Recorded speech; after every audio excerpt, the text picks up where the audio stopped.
নমস্কার। আজ আমরা এই বাগালবাঁধ শবর শিশু বিকাশ কেন্দ্রের বারান্দা থেকে আপনাদের সাথে বেশ কিছু কথা ভাগ করে নিচ্ছি। আমরা জানি শিক্ষা একটা শিশুর অধিকার এবং এই অধিকার থেকে যাতে কোনো শিশু বঞ্চিত না হয় সেটাই আমাদের সকলের একটা চেষ্টা, পথের দিশারিরও চেষ্টা। এবং এই শিক্ষার মাধ্যমেই একটা শিশুর শুধু ভবিষ্যৎ সুনিশ্চিত হয় তাই নয়, একটা এই সমাজে বেঁচে থাকার সুরক্ষাও সুনিশ্চিত হয় শিক্ষার মাধ্যমে। আমি আলাপ করিয়ে দিচ্ছি চায়না শবরের সাথে। আমরা যখন এই শিশু শিক্ষা কেন্দ্রগুলো তৈরি শুরু করেছিলাম, পথ চলা শুরু করেছিলাম, তখন চায়না ছিল খুব ছোট। আজ থেকে 7-8 বছর আগে তখন চায়না পড়তো ক্লাস 3-তে। বর্তমানে চায়না মাধ্যমিক পাশ করে একাদশ শ্রেণীতে ভর্তি হয়েছে।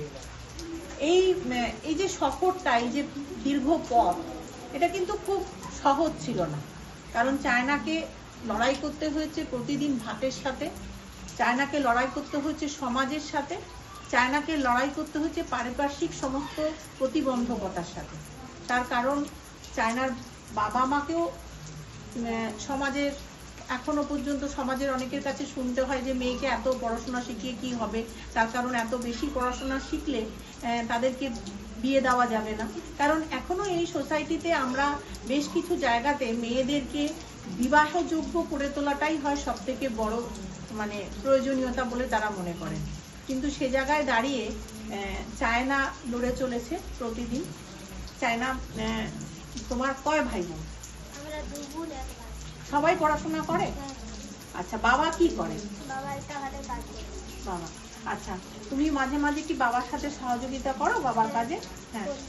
তার সাথে স্কুল যাও প্রতিদিন? তোমার আর 2 ভাই বোনও পড়াশোনা করে?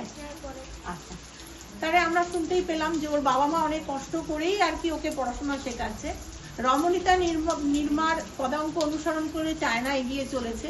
আমরা আশা রাখছি চায়নাকে অনুসরণ করে যারা আরও আমাদের শিশু বিকাশ কেন্দ্রের শিশুরা রয়েছে তারাও আশা করি আগের দিনে এগিয়ে যাবে এবং শিক্ষার হার বাড়বে। সাথে সাথে আমরাও এদেরকে সুরক্ষিত করতে পারবো যে এদের অধিকার কি। নমস্কার।